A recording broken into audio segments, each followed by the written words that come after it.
আনুপাতিক পদ্ধতিতে ভোটের নামে দ্বন্দ্ব সৃষ্টিকারীরা বাংলাদেশের আদর্শে বিশ্বাসী না বলছে বিএনপি। কোনো ষড়যন্ত্রে নির্বাচন পেছাবে না হুঁশিয়ারি নেতাদের।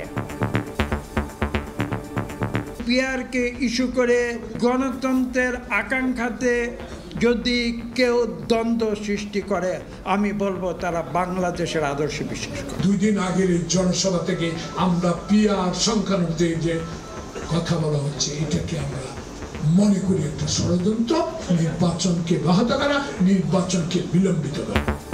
প্রশাসন পুলিশের হাতে থাকছে না ভোট কেন্দ্র স্থাপনের ক্ষমতা, বাদ পড়েছে ইভিএম কক্ষ নির্ধারণও। নীতিমালা জারি এসির কর্তৃত্ব ফিরল নির্বাচন কর্মকর্তাদের হাতেই। দেখছিলেন প্রধান শিরোনাম। রাত 11টার সময়ের সঙ্গে আছি আমি আলিশা ইসলাম। এবার অন্যান্য শীর্ষ সংবাদ। প্রধান উপদেষ্টা ও মার্কিন পররাষ্ট্রমন্ত্রীর ফোন আলাপ। 15 মিনিটের আলোচনা ছিল সৌহার্দ্যপূর্ণ ও গঠনমূলক। ইন্দো প্যাসিফিক অঞ্চলে নিরাপত্তা জোরদারে কাজ করার প্রতিশ্রুতি। জুলাই অভ্যুত্থানের প্রথম শহীদ আবু সাইদ হত্যা মামলার অভিযোগপত্র আমলে নিলেন ট্রাইব্যুনাল। সাবেক প্রক্টর সহ আসামি 30, পলাতক 26 জনের বিরুদ্ধে পরোয়ানা জারি।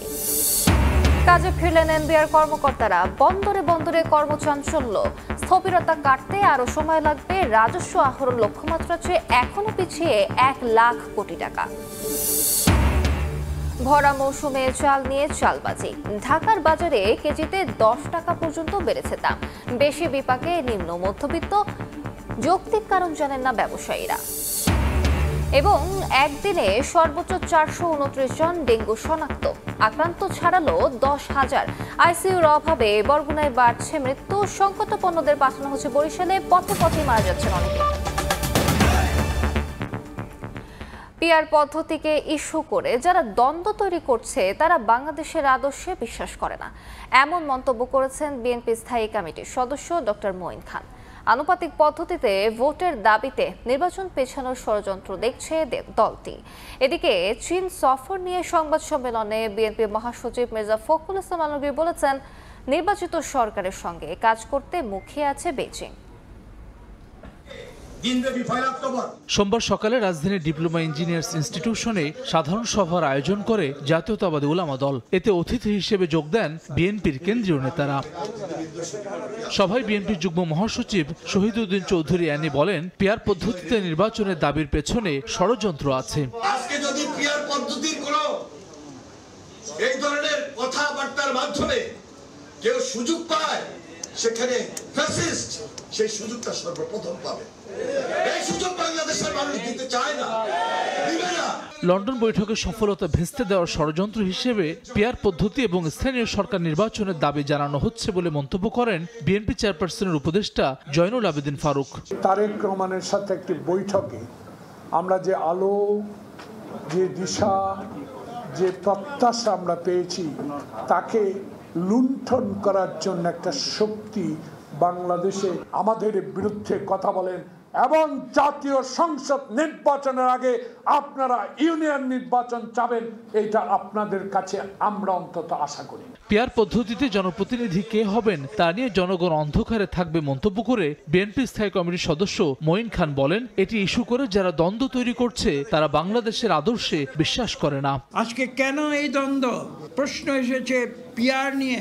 অবশ্যই পিআর হতে পারে, পিআর হওয়াটা বা না হওয়াটা কোনো বড় কথা নয়, কিন্তু পিআরকে ইস্যু করে বাংলাদেশের মানুষের যে গণতন্ত্রের আকাঙ্ক্ষা, সেই গণতন্ত্রের আকাঙ্ক্ষাতে যদি কেউ দ্বন্দ্ব সৃষ্টি করে আমি বলবো তারা বাংলাদেশের আদর্শে বিশ্বাস করে। এদিকে বিকেলে চীন সফর নিয়ে গুলশানের চেয়ারপারসনের কার্যালয়ে সংবাদ সম্মেলন করেন বিএনপি মহাসচিব মির্জা ফখরুল ইসলাম আলমগীর। বলেন, নির্বাচিত সরকারের সঙ্গে কাজ করতে মুখিয়ে আছে বেইজিং।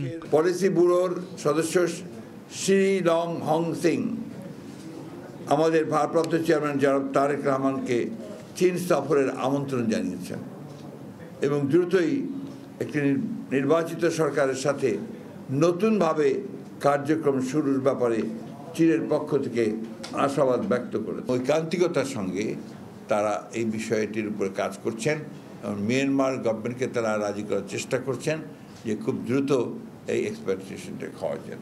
মির্জা ফখরুল জানান, বাংলাদেশ যেন প্রতিবেশীদের সঙ্গে ভালো সম্পর্ক রাখে সে বিষয়ে আগ্রহ রয়েছে চীনের। চীন সম্পর্কে উন্নয়নে হাসান ওয়ালি, সময় সংবাদ, ঢাকা। নির্বাচন সামনে রেখে ডিসি এসপির কমিটি ও ইভিএম বাদ দিয়ে ভোট কেন্দ্র স্থাপন নীতিমালা জারি করেছে ইসি। কর্তৃত্ব থাকছে নির্বাচন কর্মকর্তাদের হাতেই। সোমবার এই নীতিমালা গেজেট আকারে প্রকাশ করেছে ইসি। এবারের নীতিমালায় মহানগর, জেলা, উপজেলা ও থানা পর্যায়ের প্রশাসন ও পুলিশ কর্মকর্তাদের নিয়ে ভোট কেন্দ্র স্থাপন কমিটি রাখা হয়নি। পাশাপাশি বাদ দেওয়া হয়েছে ইভিএম এ ভোট দেওয়ার জন্য কক্ষ নির্ধারণের বিষয়টি। 2023 সালের ভোট কেন্দ্র নীতিমালায় ভোট কেন্দ্র নির্ধারণের ক্ষেত্রে ডিসি ও এসপিদের সমন্বয়ে একটি জেলা কমিটি গঠন করে নির্বাচন কমিশন এই কমিটির মাধ্যমেই ভোট কেন্দ্রের স্থান নির্ধারণ ও পুনর্বিন্যাসের সিদ্ধান্ত নেওয়া হতো। তবে এই কমিটিগুলোর নিরপেক্ষতা ও রাজনৈতিক প্রভাব নিয়ে প্রশ্ন ওঠে। মার্কিন পররাষ্ট্রমন্ত্রী মার্কো রুবিওর সঙ্গে ফোনালাপ করেছেন প্রধান উপদেষ্টা ডক্টর মোহাম্মদ ইউনূস। সন্ধ্যা 7:30টায় এই ফোনালাপ হয়। প্রধান উপদেষ্টার প্রেস উইং থেকে পাঠানো সংবাদ বিজ্ঞপ্তিতে বলা হয়, দুজনের সঙ্গে 15 মিনিট আলাপ হয়েছে। আলোচনা ছিল উষ্ণ, সৌহার্দ্যপূর্ণ ও গঠনমূলক, যা দুই দেশের গঠনমূলক সম্পর্কের প্রতিফলন। মার্কিন পররাষ্ট্র দফতর বলেছে, কথোপকথনে দুদেশের অর্থনৈতিক সম্পর্ক এগিয়ে নেয়ার পাশাপাশি ইন্দো প্রশান্ত মহাসাগরীয় অঞ্চলে নিরাপত্তা ও স্থিতিশীলতা জোরদারে কাজ করার প্রতিশ্রুতি পুনর্ব্যক্ত করেন তারা। সরকার প্রধান হিসেবে দায়িত্ব নেওয়ার পর এই প্রথম মার্কিন পররাষ্ট্রমন্ত্রীর সঙ্গে কথা হলো ডক্টর ইউনূসের। স্থানীয় সরকার উপদেষ্টা আসিফ মাহমুদ সজীব ভুঁইয়া ভুল করে ব্যাগে নিজের লাইসেন্সকৃত অস্ত্রের ম্যাগাজিন বহন করেছিলেন বলে জানিয়েছেন স্বরাষ্ট্র উপদেষ্টা জাহাঙ্গীর আলম চৌধুরী। বিকেলে সচিবালয়ে আইন শৃঙ্খলা সংক্রান্ত কোর কমিটির বৈঠক শেষে ব্রিফিংয়ে কথা বলেন তিনি। বৈঠকে 1 জুলাই থেকে 5 আগস্ট পর্যন্ত দেশব্যাপী আয়োজিত অনুষ্ঠান নির্বিঘ্নে উদযাপনের ব্যাপারে আলোচনা হয়েছে। এসব অনুষ্ঠান ঘিরে নিরাপত্তা ঝুঁকি নেই বলে জানান স্বরাষ্ট্র উপদেষ্টা। এ সময় প্রশ্নের জবাবে তিনি বলেন, উপদেষ্টা আসিফের কাছে অস্ত্র ছিল না। বয়স অনুযায়ী তিনি অস্ত্রের লাইসেন্স পেতে পারেন কিনা জানতে চাইলে এ বিষয়ক আইন সম্পর্কে জানা নেই বলে জানান স্বরাষ্ট্র উপদেষ্টা।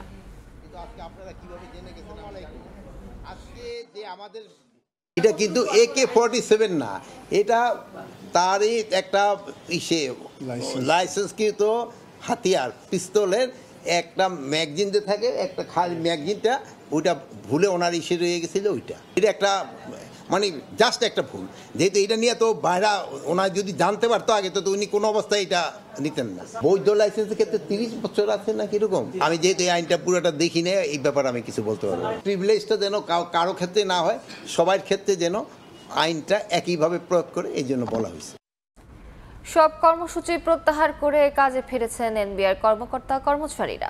কাজে ফেরায় কর্মীদের ধন্যবাদ জানান রাজস্ব বোর্ড চেয়ারম্যান। বলেন, আন্দোলনের কারণে রাজস্ব আহরণ কিছুটা ব্যাহত হলেও গেল অর্থ বছরের চেয়ে আদায় বাড়বে, যদিও সংশোধিত লক্ষ্যমাত্রা থেকে এখনও পিছিয়ে 1 লাখ কোটি টাকার বেশি। রোববার বিকেলে সরকারের পক্ষ থেকে হার্ডলাইনে যাওয়ার পর শাটডাউন কর্মসূচি প্রত্যাহার করে নেয় এনবিআর সংস্কার ঐক্য পরিষদ। কর্মীরা কাজে যোগ দেওয়ায় সোমবার সকাল থেকে আবারও শুরু হয়েছে দাপ্তরিক ব্যস্ততা। আগারগাঁওয়ের রাজস্ব ভবনে এসেছিলেন বিভিন্ন সেবাগ্রহীতারা। আমাদের এমনি ফাইল জমা দেওয়া আছে, এমনি যোগাযোগ করতে আসছি যে দেখে আমাদের ফাইলটা কতটুকু আগাইলো। এই কদিন আন্দোলনের কারণে কোনো কাজ হয়নি, ওই রাস্তা থেকে চলে গেছে। আন্দোলন তারা স্থগিত করা আছে, তো যার জন্য আজকে আবার আপিলে একটু যাচ্ছি। যদি আমাদের আপিল অর্ডারটা হয়ে থাকে তাহলে এটা গ্রহণ করব। এদিন সকালে অফিস করতে আসেন রাজস্ব বোর্ড চেয়ারম্যান। কথা বলেন সাংবাদিকদের সঙ্গে। কাজে যোগ দেওয়ায় ধন্যবাদ জানান সব স্তরের কর্মকর্তা কর্মচারীদের। সারা দেশের সবগুলো দপ্তর সংস্থাই সকাল থেকেই কাজ করছে, সম্পূর্ণ উপস্থিতি আছে। আপনাদের মাধ্যমে তাদেরকে আহ্বান জানাচ্ছি, তারা যাতে করে অতীতে যেভাবে কাজ করেছে সেভাবে যেন তারা কাজ করে, ভবিষ্যতে তারা সেভাবে কাজ করবে। এ সময় তিনি জানান, 2024-25 অর্থ বছরের 4,63,500 কোটি টাকা সংশোধিত লক্ষ্যমাত্রার বিপরীতে সোমবার সকাল 10টা পর্যন্ত রাজস্ব বোর্ড আদায় করেছে 3,60,922 কোটি টাকা। আজকে যেগুলো ট্রেজারিতে জমা হবে সেটার রিপোর্ট হয়তো আমরা কালকে পাবো। এর বাইরে আমাদের কিছু বিশেষ করে গভর্নমেন্ট প্রজেক্টগুলোতে যেটা যেই ট্যাক্স এবং ভ্যাট যেটা বিল থেকে যেটা আদায় হয়, সেটার একটু সমন্বয়ের জন্য কিছু সময় লাগে। গতবারের চেয়ে বেশি হবে এটা নিশ্চিত, কিন্তু আমরা যেরকম আশা করেছিলাম হয়তো একটু তো হোঁচট খেয়েছে এই কয়দিনের কাজকর্মে ব্যবসা বাণিজ্য যেমন বিঘ্নিত হয়েছে, একইভাবে আমাদের রাজস্ব আদায় কার্যক্রমে হোঁচট খেয়েছে। এদিকে রাজস্ব আদায়ের লক্ষ্যে অর্থ বছরের শেষ দিন সন্ধ্যা ৬টা পর্যন্ত সকল ব্যাংকের শাখাগুলো খোলা রাখার নির্দেশ দেয় বাংলাদেশ ব্যাংক। ফরহাদুর রহমান, সময় সংবাদ, ঢাকা। এদিকে এনবিআর কর্মীদের কমপ্লিট শাটডাউন কর্মসূচিতে 2 দিন বন্ধ থাকার পর বন্দরে ফিরেছে কর্মচাঞ্চল্য। সকাল থেকে পুরো দমে চলছে কার্যক্রম। তবে মার্চ টু এনবিআর ও শাটডাউনে ব্যাপক ক্ষতির মুখে পড়েছেন বলে দাবি ব্যবসায়ীদের। একের পর এক ট্রাক ঢুকছে স্থলবন্দরে, এরপর ছাড়পত্র নিয়ে খালাস হচ্ছে পণ্য। এনবিআরে টানা 2 দিন কমপ্লিট শাটডাউন কর্মসূচি প্রত্যাহার করায় সোমবার সকাল থেকে কাজে যোগ দেন সব কাস্টমস কর্মকর্তা কর্মচারীরা। ফলে আমদানি রপ্তানি পণ্য পরিবহন ও বন্দর থেকে খালাস পুনরায় চালু হয়। কর্মচাঞ্চল্য ফেরায় খুশি শ্রমিক ও ব্যবসায়ীরা। যতগুলা গাড়ি ঢুকে আছে সেগুলা ছাড় করার জন্য আজকে সকাল থেকে নাকি শুনলাম যে প্রত্যাহার করছে তাদের দাবি, সেই জন্য সকালে আসছি কাজ করার জন্য। কমপ্লিট শাটডাউনের কারণে আমরা 2 দিন থেকে কোনো কাজ করতে পারিনি। গতকালকে তারা তাদের ওই আন্দোলনটা প্রত্যাহার করছে, এই জন্য আজকে থেকে আমরা সকাল থেকে কাজ করতেছি। আমরা বিলুমেন্ট এখানে এন্ট্রি করতেছি। অফিসে এসে খুব দ্রুত কাজগুলো শুরু করেছি। প্রথম গাড়িটাই আমাদের এক্সপোর্টের গাড়ি 9টা 50-এর দিকেই ভারতের দিকে চলে গেছে এবং পাশাপাশি একই সময়ে ভারতীয় পণ্যবাহী ট্রাক পাথর নিয়ে এসছে। তবে 2 দিন সব ধরনের বাণিজ্যিক কার্যক্রম বন্ধ থাকায় ব্যাপক ক্ষতির মুখে পড়তে হয়েছে বলে দাবি ব্যবসায়ীদের। গত শনি ও রোববার কলম বিরতির ধারাবাহিকতায় মার্চ টু এনবিআর ও শাটডাউনে সরকার কোটি কোটি টাকার রাজস্ব হারিয়েছে বলে দাবি বন্দর কর্তৃপক্ষের। ফাহরিয়া ফারজানা, সময় সংবাদ। মতপার্থক্য থাকলেও জাতীয় স্বার্থ উপেক্ষা করে বন্দরের সেবা বন্ধ রাখা সমর্থনযোগ্য নয়, এমন মন্তব্য করে স্বচ্ছতা ও জবাবদিহিতা বজায় রেখে এনবিআর কর্মীদের নির্ভয়ে কাজ করার আহ্বান জানিয়েছেন অর্থ উপদেষ্টা। এদিকে জাতীয় স্বার্থে বন্দর ব্যবস্থাপনা আরও উন্নত ও নিরাপত্তা বাড়ানোর তাগিদ দিয়েছেন নৌ পরিবহন ও শ্রম উপদেষ্টা। সরকারের নির্দেশনাকে বৃদ্ধাঙ্গুল দেখিয়ে একের পর এক কর্মসূচি পালন করে জাতীয় রাজস্ব বোর্ড কর্মকর্তারা। স্থবির হয়ে পড়ে এনবিআর সংশ্লিষ্ট সব ধরনের সেবা। অবশেষে সরকারের সমস্যা সমাধানের আশ্বাসে কাজে যোগ দেন এনবিআর কর্মকর্তা কর্মচারীরা। স্থবিরতা কাটিয়ে কর্মস্থলে কর্মচাঞ্চল্যতা ফেরায় সরকারের পক্ষ থেকে সন্তুষ্টির কথা জানিয়ে অর্থ উপদেষ্টা বলেন, মত পার্থক্য থাকলেও বন্দরের সেবা বন্ধ করা অগ্রহণযোগ্য। বিকেলে সচিবালয়ে অর্থ বিভাগের মনিটরিং সেলের সেভার প্লাস কর্মসূচির উদ্বোধন শেষে সাংবাদিকদের প্রশ্নের জবাবে এনবিআর কর্মীদের স্বচ্ছতা বজায় রেখে নির্ভয়ে কাজ করার আহ্বান জানান তিনি। আমাদের সাথে তাদের মতামত থাকতে পারে, আমি বহু আগে বলেছি, কিন্তু পোর্ট বন্ধ করে দেবো, এটা তো প্রাইভেট প্রপার্টি না। আমার ফ্যাক্টরি, বিস্কিটের ফ্যাক্টরি বন্ধ করে দিলাম। ট্রান্সপারেন্সি, অ্যাকাউন্টেবিলিটি ইসে করে মানুষের সেবা করো, সেটা হলে কোনো লোকের অসুবিধা হওয়ার কথা না।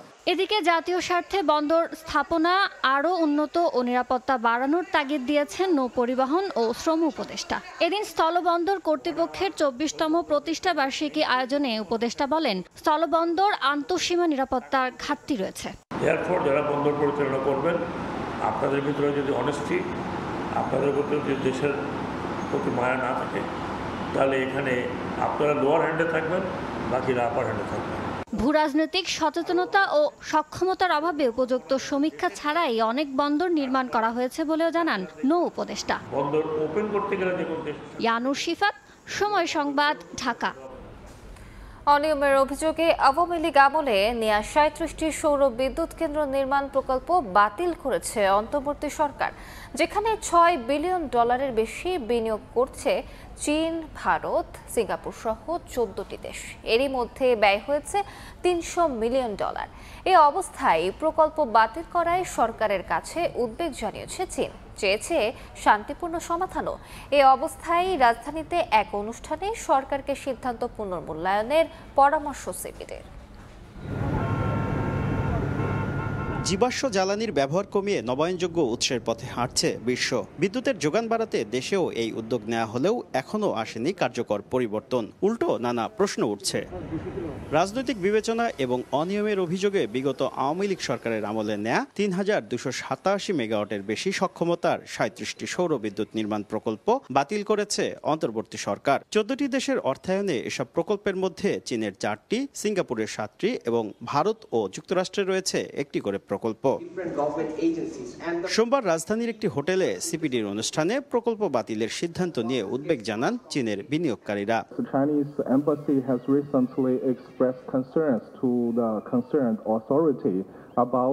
Actually, not only the problem existing here, most important and a serious problem is that the discouragement transmitted to the new coming investors. সরকারি সিদ্ধান্তের কারণে বিদেশিদের কাছে নেতিবাচক বার্তা যাবে বলে মন্তব্য সিপিডির। 37টি এলওআই এর ব্যাপারে একটি রিভিউ কমিটি করে সহানুভূতির সাথে যেগুলোকে নেওয়া যায় দ্রুত নেওয়া। ওপেন টেন্ডার প্রসেসে যে এখন আমরা টেন্ডার পাচ্ছি না, তার একটা বড় কারণ হচ্ছে বিনিয়োগকারীরা অলরেডি একটা দ্বিধার মধ্যে পড়ে গেছে।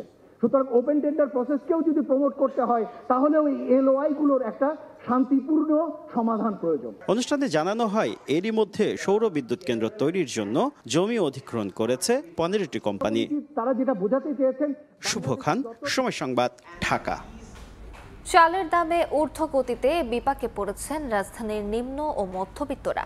বেশি দামে বিক্রি করলেও যৌক্তিক কারণ জানেন না ব্যবসায়ীরা। বলছেন এর জন্য দায়ী কর্পোরেট প্রতিষ্ঠান ও মিলার সিন্ডিকেট। ভোক্তা অধিকার নিয়ে কাজ করা সংগঠন ক্যাব বলছে সিন্ডিকেট বন্ধে নেই সরকারের তৎপরতা। মূল হোতাদের শাস্তির আওতায় আনার দাবি সংগঠনটির। দেশের বাজারে চাল নিয়ে যেন থামছেই না চালবাজি। একদিকে ভরা মৌসুমেও ধান ও চালের সংকটের অদৃশ্য অজুহাতে রাজধানীর চাল বাজারে দামের উত্তাপ, যার খেসারত দিচ্ছে ক্রেতারা। আমরা যারা নিরীহ গরিব সাধারণ ব্যবসায়ী, সাধারণ চাকরিজীবী, আমাদের রূপে একটা মরার রূপে খারাগা। পার কেজিতে 8 টাকা, এটা বোঝেন একটা মানে আপনার হলো সাধারণ মানুষের জন্য কত ভোগান্তি। অল্প বেতনের চাকরিদাতাদের পক্ষে খুব সমস্যা। রাজধানীর কারণ বাজার ঘুরে দেখা যায় সপ্তাহ ব্যবধানে মিনিকেট চালের বস্তা প্রতি দাম বেড়েছে অন্তত 300 টাকা। 70 থেকে 72 টাকা কেজি থাকলেও এখন 78 থেকে 80 টাকা। 54 থেকে 55 টাকার ব্রি 28 চাল বিক্রি হচ্ছে 58 থেকে 60 টাকায়। আর নাদির চাল কেজিতে বেড়েছে অন্তত 5 থেকে 6 টাকা। ব্যবসায়ীরা বলছেন কিছু অসাধু ব্যবসায়ী ও মিল মালিক ধান সংগ্রহ করে কৃত্রিমভাবে চাল মজুত করেছেন, যার প্রভাব পড়ছে খুচরা বাজারে। মিনিকেট 80 টাকা করে কিনছে, মিনিট এখন আমরা কিনতে হচ্ছে 78 টাকা করে। আমার দেশে কি পরিমাণ চাল উৎপাদন হলো এবং আমাদের দেশে কোনো ঘাটতি আছে কিনা, ঘাটতি যদি থেকে থাকে তাহলে সেটার ব্যবস্থা করতে হবে। গভর্নমেন্ট একটা বলতো যে আমরা আমদানির ব্যাপারে যদি গভর্নমেন্ট একটু হইতো তাহলে মনে করেন ওরা মনে হয় না আর বাড়ানো। ওদের কাছে স্টক আছে বড় বড় মিলারের কাছে। ভোক্তা অধিকার নিয়ে কাজ করা সংগঠন ক্যাব বলছে সিন্ডিকেট বন্ধে সরকারের তৎপরতা না থাকায় বাজারে দাম বাড়ছে। সিন্ডিকেট বন্ধ করার জন্য সরকারের তৎপরতা দৃশ্যমান নয়। এই সময় যে সরকার ক্ষমতায় দেখেন তার পৃষ্ঠপোষকতা অথবা তাদেরকে ব্যবহার করে এই সিন্ডিকেট চক্র তাদের অপকর্ম তারা চালিয়ে গেছেন। এবারও তার ব্যতিক্রম হয় নাই। 5ই আগস্টের পট পরিবর্তনের পরে আমাদের যারা সিন্ডিকেটের কারসাজি বা সিন্ডিকেটের যারা হোতা, তারা কিন্তু তাদের জামা পরিবর্তন করেছেন। সিন্ডিকেট বন্ধের শুধুমাত্র বাজারে নয়, বরং চালের মোকাম ও মিলগুলোতে অভিযান চালানোর দাবি ক্রেতাদের। সাইফুল ইসলাম, সময় সংবাদ, ঢাকা। একদিনে সর্বোচ্চ 429 জন ডেঙ্গু শনাক্ত। এ নিয়ে চলতি বছর আক্রান্তের সংখ্যা ছাড়ালো 10,000। আইসিইউ না থাকায় ডেঙ্গুর হটস্পট বরগুনায় বেড়েই চলছে মৃত্যুর মিছিল। স্থানীয়রা বলছেন সংকটাপন্ন রোগীদের বরগুনা থেকে পাঠানো হচ্ছে বরিশালে। জরুরি মুহূর্তে পথেই মারা যাচ্ছে অনেক রোগী। স্বাস্থ্য বিভাগের দাবি সদর হাসপাতালে আইসিইউ ইউনিট চালুর জন্য মন্ত্রণালয়ে আবেদন করা হয়েছে। রুবেল হোসেনের ছবিতে সাইফুল মিরাজের রিপোর্ট। ডেঙ্গুতে আক্রান্ত 3 বছর বয়সী সাফওয়ান আব্দুল্লাহকে গত 12 জুন বরগুনা জেনারেল হাসপাতালে ভর্তি করা হয়। এরপর 15 জুন অবস্থার অবনতি হলে তাকে বরিশালে পাঠানো হয়। হাসপাতালের আইসিইউ সম্বলিত অ্যাম্বুলেন্সটি চালু না থাকায় সাধারণ অ্যাম্বুলেন্সে করে শিশুটিকে নিয়ে যান স্বজনরা। এরপর বরিশাল থেকে ঢাকা নেয়ার পথে সড়কেই মৃত্যুর কোলে ঢলে পড়ে সাফওয়ান। স্বজনরা বলছেন হাসপাতালে আইসিইউ থাকলে এমনটা নাও হতে পারত। আমাদের সাফওয়ানকে যখন অবস্থার অবনতি হওয়া শুরু হয় তখন আসলে আমাদেরকে রাস্তায় অনেক সময় নষ্ট হয়েছে, যে কারণে আমরা ট্রিটমেন্ট সম্পূর্ণ করতে পারি নাই। আমাদের এখানে আইসিইউ নেই বলেই হচ্ছে রোগীদের এই পথে বিড়ম্বনা সৃষ্টি হচ্ছে। আইসিইউ না থাকায় হাসপাতালটিতে মুমূর্ষু রোগীদের সেবা দেওয়া যাচ্ছে না। মেডিকেলের ডাক্তার দেখাইছে, তারপরে তার নামাইছে, গাড়িতে উঠাইবে, ওই সময় নাকি মারা গেছে। ডেঙ্গুতে বেশ কয়েকজন মারা গিয়েছে, কিন্তু এই হাসপাতাল থেকে রেফার করার পরে বরিশালে নেয়ার পথে অথবা বরিশালে পৌঁছেছে। তো আমাদের যদি আইসিইউ থাকতো এখানে তাদেরকে অক্সিজেন সেবা দিয়ে সুবিধা দিয়ে তাদেরকে কিন্তু বাঁচানোর চেষ্টা করা যেত। জনবল সংকটে আইসিইউ সম্বলিত অ্যাম্বুলেন্সটি চালানো যাচ্ছে না বলে জানান হাসপাতালের আবাসিক মেডিকেল অফিসার। আর হাসপাতালে আইসিইউ ইউনিট স্থাপনের জন্য স্বাস্থ্য মন্ত্রণালয়ে আবেদন করা হয়েছে বলছেন সিভিল সার্জন। আমার ড্রাইভার 2 জন, অ্যাম্বুলেন্স 3টা, পর্যায়ক্রমিকভাবে ইঞ্জিন চালু রাখার জন্য প্রতিটাই চালু আছে। শুধু আইসিইউ শুধু যন্ত্রপাতি না, যদি লোকবলও থাকে এবং পরিপূর্ণ আইসিইউ যে যদি সম্ভব হয়, তাহলে সামনে যে কোভিড-19 কিংবা আমাদের বর্তমানে ডেঙ্গি পরিস্থিতি, জটিল রোগীগুলোকেও আমরা সেখানে ম্যানেজ করতে পারবো। চলতি বছর বরগুনায় ডেঙ্গুতে আক্রান্ত সংখ্যা 2900 ছাড়িয়েছে, মৃত্যু হয়েছে 25 জনের। সাইফুল মিরাজ, সময় সংবাদ, বরগুনা। রাজধানীর পল্লবীতে ফুটপাতের ওপর গড়ে ওঠা বেশ কিছু দোকান গুড়িয়ে দিয়েছে ঢাকা উত্তর সিটি কর্পোরেশন। নোটিশ ছাড়াই উচ্ছেদ করার অভিযোগ করে দোকানিরা জানান, বরাদ্দের জন্য টাকা দিয়েও সিটি কর্পোরেশন মার্কেটে দোকান বুঝে পাননি তারা। নির্ধারিত সময়ের 1.5 ঘন্টা পর পল্লবীর ভাসানী মোড়ে হাজির হয়ে দোকান মালিকদের উচ্ছেদ অভিযানের কথা জানিয়ে দেন ঢাকা উত্তর সিটি কর্পোরেশনের ভ্রাম্যমাণ আদালত।